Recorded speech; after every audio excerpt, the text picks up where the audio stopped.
যুব সমাজে ৩০ থেকে ৩৫ বছর আগে বিবাহ করলে বিভিন্ন সমালোচনার সম্মুখীন হতে হয়।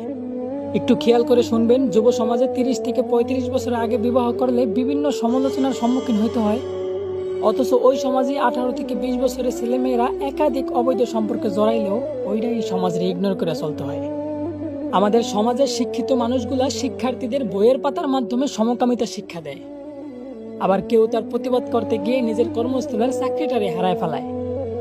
হ্যাঁ, এই সমাজে মানুষ হিসাবে কোনো ব্যক্তিকেই তার যোগ্য অধিকার দেওয়া হয় না। টাকা পয়সা আর ক্ষমতা আছে তো আপনি সমাজের নেতা, আর না থাকলে মানুষ বলেই গণ্য করা হয় না।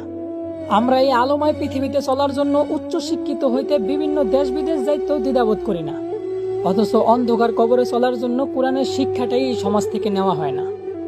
তো বলি, এই যে সমাজের লোকজন নিজেদের ছেলে মেয়ের বিয়ের জন্য এই অগোছালো সমাজ থেকে আবার একজন সামাজিক ছেলে বা মেয়ে খুঁজলেন, আচ্ছা এই বিষয়টা কেমন?